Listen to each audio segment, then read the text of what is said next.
Hello everyone, आज है 15 दिसंबर और आज इस वीडियो में हम बात करने जा रहे हैं Indian railway finance corporation IRFC के बारे में। बेहतरीन तेजी है आज, हालांकि 100 रुपये पर ये चला गया था लेकिन डिक्लाइन आया ज़रूर और अभी भी देखा जाए तो 3% की तेज़ी ज़रूर है। लेकिन पिछले एक हफ्ते में भाई साहब बेहतरीन रफ्तार पकड़ी है इसने। एक हफ्ते में शानदार तेज़ी इसने दिखाई है। 76 रुपीज़ से 100 रुपीज़ तक चला गया था आज ये। अब देखो लंबे समय तक ये इसी रेंज के आसपास भटक रहा था, लेकिन आज एकदम से मतलब पिछले एक हफ्ते से एक शानदार तेजी कह सकते हैं कि इसने दिखाई ज़रूर है। बातचीत करेंगे वीडियो में इसके बारे में, लेकिन उससे पहले अगर आपने अभी तक चैनल को सब्सक्राइब नहीं किया है तो प्लीज़ अभी इसे सब्सक्राइब कर लीजिए, क्योंकि आगे भी बहुत सारे वीडियोस हैं जो आपको काफ़ी ज़्यादा हेल्प करेंगे। तो देखिए तेज़ी तो जो है वो काफ़ी अच्छी यहाँ पर देखने को मिली और एक साल में देखा जाए तो 190% का भी ग्रोथ है। और देखो एक चीज़ यहाँ पर कॉमन रही है कि लंबे समय तक कंसोलिडेट करता है, एक झटके में तेजी दिखाता है, लंबे समय तक कंसोलिडेट करता है, एक झटके में तेजी दिखाता है, फिर कुछ टाइम का कंसोलिडेशन, फिर एक झटके में तेजी, और उसके बाद देखा जाए तो लंबे समय तक ये कंसोलिडेट करा था 75 रुपये के आसपास, और बाद में जब फटा तो भाई साहब ऑल टाइम हाई बना दिया इसने। शानदार तेज़ी यहाँ पर देखने को मिली ज़रूर है। और पिछले अगर हम बात करने जाए कुछ टाइम की तो एक हफ्ते में तेज़ी यहाँ पर ज़्यादा देखने को मिली है। इससे पहले भी अगर तो 50 रुपये से 85 पर गया था ये, कंसोलिडेट किया और अभी 75 से 100 रुपये पर जाता हुआ नज़र आया ज़रूर है। और वजह भी है कि अगर आप देखोगे तो ये 3 दिन पुरानी खबर है, 12 दिसंबर की ये खबर है कि आईआरएफसी ने तकरीबन 3000 करोड़ रुपए रेज करे हैं 10 साल के बॉन्ड के थ्रू, जो कि बड़ी बात है। ये 10 साल के बॉन्ड के थ्रू यहाँ पर पैसा रेज करा गया है। The bond have a base size of ₹500 crore with a retain over subscription of 2500 crore. तो यहाँ पर देखें तो बॉन्ड जो है वो 10 साल बाद मैच्योर होगा 15 दिसंबर 2033 को। तो देखा जाए तो पैसा अच्छा खासा इन्होंने रेस करा ज़रूर है और अब इस पैसों का इस्तेमाल करने वाले हैं अपने एक्सपांशन को लेकर। अब इस पैसों को और आगे देंगे, जो रेलवे के बड़े बड़े प्रोजेक्ट है उसको फंड करने के लिए, फाइनेंस करने के लिए, जो कि अच्छी बात है इनके लिए। और आज वॉल्यूम का भी बड़ा गेम चलता नजर आया। 26 करोड़ तक के शेयर्स ऑलरेडी यहाँ पर ट्रेड हो चुके हैं। तो आज एक खेल यहाँ पर वॉल्यूम का भी देखने को मिला, बड़ी क्वांटिटी में यहाँ पर शेयर ट्रेड होते नजर आए।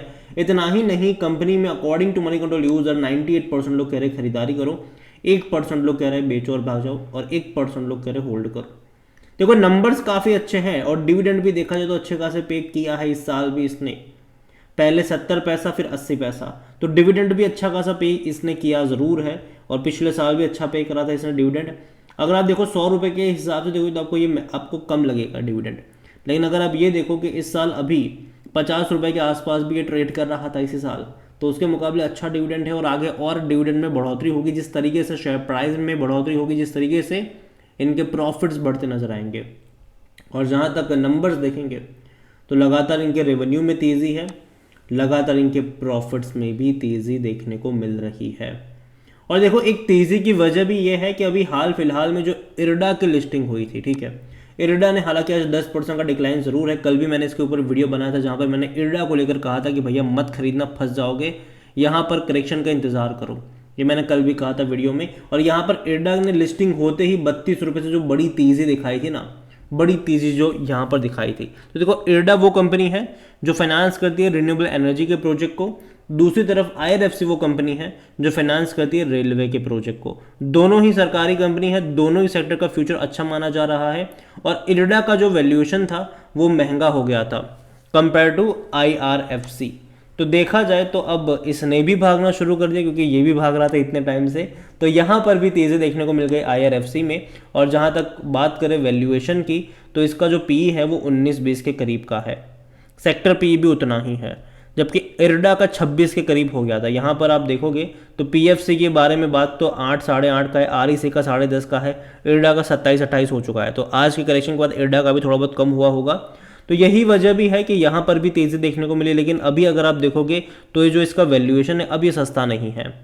अब अगर मान लीजिए कि यहाँ से ये ट्रिपल डिजिट में चला गया, ठीक है, तब शायद ये महंगा हो जाएगा आईआरएफसी का भी शेयर। यहाँ पर कोई भी एनालिस्ट खरीदारी की बात नहीं कर रहा है। जहाँ तक बात करें हम इनके नंबर्स की, क्वार्टर ऑन क्वार्टर परफॉर्मेंस की बात करें, तो अच्छे खासे नंबर्स है। रेवेन्यू वाइज भी देखोगे तो अच्छा खासा रेवेन्यू है, प्रॉफिट भी देखोगे तो 1500 करोड़ का क्वार्टरली प्रॉफिट ये कर रहा है, जो कि अच्छा प्रॉफिट मेरे हिसाब से, और यही वजह भी है कि डिविडेंड भी धीरे धीरे ये लगातार अच्छा खासा पे कर सकता है, और इवन अभी भी कर भी रहा है। आने वाले टाइम में जिस तरीके से कंपनी और बड़े रेलवे के प्रोजेक्ट को फाइनेंस करेगी और अच्छा खासा पैसा रेस करेगी, इसका मतलब सिंपल है कि भाई साहब और रेवेन्यू बढ़ेंगे और प्रॉफिट्स इनके बढ़ते नजर आएंगे। और जहाँ तक रेलवे की बात करें, गवर्नमेंट जो रेलवे सेक्टर के ऊपर बहुत ज़्यादा फोकस कर रही है, चाहे वो नए नए वंदे भारत ट्रेन को लॉन्च करने को लेकर हो, पुरानी ट्रेन को हटाने को लेकर हो, और दूसरी तरफ बात करी जाए तो भाई साहब जो बड़े बड़े रेलवे स्टेशन है उसको रिब्रांड करने को लेकर, या फिर कैसे कि पूरा का पूरा रिन्यू करने को लेकर हो। तो ये चीज़ें भी आपको देखने को मिलेगी, और कहीं ना कहीं उसके लिए भी पैसों की ज़रूरत पड़ेगी। तो रेलवे में भैया बहुत सारा इन्वेस्टमेंट फ्यूचर में भी आने वाला है, और ये वो कंपनी होगी जो कहीं ना कहीं उन सारे प्रोजेक्ट को फंड भी कर सकती है, मतलब तकरीबन बहुत सारे प्रोजेक्ट, इतना ही नहीं, मेट्रो प्रोजेक्ट भी आपको देखने को मिलेंगे बड़े बड़े शहरों में, छोटे शहरों में। तो यहाँ पर भी इस कंपनी के ऊपर फोकस रहेगा। जहाँ तक बात करें हम शेयर होल्डिंग की, तो सरकारी कंपनी है, 86.36% की होल्डिंग है यहाँ पर गवर्नमेंट की। और जो गवर्नमेंट है वो लंबे समय से बहुत सारी सरकारी कंपनी में अपने स्टेक बेचती हुई नजर भी आ रही है, ठीक है, मतलब थोड़ी सी होल्डिंग कम कर रही है, जैसे कि रेल विकास निगम में किया, एरकॉन में किया, ठीक है। तो ये चीज़ें होगी। तो यहाँ पर भी मुझे लगता है कि जिस तरीके से शेयर में तेज़ी बन रही है, तो गवर्नमेंट यहाँ पर कभी भी अपना थोड़ा बहुत स्टेक कम करने की कोशिश करेगा बीच बीच में। और ये मैं लंबे समय से बोल रहा हूँ, ठीक है, कि सरकार तभी अपना स्टेक बेचेगी जब इसके शेयर प्राइस में आपको बढ़ोतरी देखने को मिलेगी, और अभी वो देखने को मिल भी रही है। तो कभी भी कोई भी अनाउंसमेंट हो सकती है गवर्नमेंट की तरफ से अपने ओएफएस को लेकर इस कंपनी में, क्योंकि अच्छे खासे प्राइस पे जा चुका है। अगर ये 3 डिजिट में चला गया और लंबे समय तक वहाँ पे सस्टेन कर गया, तो गवर्नमेंट की अनाउंसमेंट होगी अपनी स्टॉक को कम, मतलब अपनी होल्डिंग को कम करने के लिए, और दोबारा फिर कुछ टाइम का कंसोलिडेशन भी देखने को मिलेगा। यहाँ पर कंपनी खराब नहीं है, शानदार कंपनी है, उसमें कोई शक की बात नहीं है। म्यूचुअल फंड के पास 0.50% की होल्डिंग है, डोमेस्टिक के पास 1.13% है, एफआईएल्स 1.13% की होल्डिंग एफआईएल्स के पास भी है, रिटेल और अदर्स यहाँ पर 10.87% की होल्डिंग लेकर बैठे हैं, जिनमें से रिटेल इन्वेस्टर 8.11% पर है, अदर पार्टीज 2.77% पर है, और देखा जाए तो वही खरीदारी भी कर रहे हैं। रिटेल की तरफ से ज़्यादा बाइंग यहाँ पर देखने को मिली है, इवन म्यूचुअल फंड्स ने भी बिकवाली करी है, डोमेस्टिक ने भी बिकवाली करी है, लेकिन रिटेल की तरफ से खरीदारी लगातार यहाँ पर जारी है, और उनको फ़ायदा भी हो रहा है, क्योंकि तेज़ी भी देखा जाए तो शेयर में देखने को मिल ही रही है। लेकिन मुझे लगता है कि बहुत जल्दी गवर्नमेंट अपना ओएफएस प्लान लेकर आएगी। अगर ये 100 रुपये के ऊपर चला गया और लंबे समय तक वहाँ पर सस्टेन कर गया, तो आपको गवर्नमेंट की अनाउंसमेंट देखने को मिलेगी। और जब भी ओएफएस आता है डिस्काउंटेड प्राइस पे आता है, 7% 10% के डिस्काउंटेड प्राइस पे आता है, और बाद में मार्केट उसको एडजस्ट भी करता है। तो यहाँ पर देखो, मैं पहले भी बोल चुका हूँ, अब भी मेरी सेम चीज़ रहेगी कि अगर आपके पास है लॉन्ग टर्म के लिए कोई दिक्कत की बात नहीं है, लॉन्ग टर्म का नज़रिया होना चाहिए यहाँ पर, शॉर्ट टर्म का नहीं। और जहाँ तक बात आती है फ्रेश बाइंग की, देखिए बहुत कम टाइम में बहुत बड़ी तेज़ी दिखा दी है, हो सकता है कि 100 रुपये के ऊपर भी चला जाए, लेकिन उसके बाद आपको एक करेक्शन देखने को दोबारा मिलेगा, तो उसके लिए भी तैयार रहना पड़ेगा। जिस तरीके से इरडा में हुआ है कि लगातार भागता चला गया और रुका आज, ठीक है, और ये अच्छी बात है कि ये रुका यहाँ पर।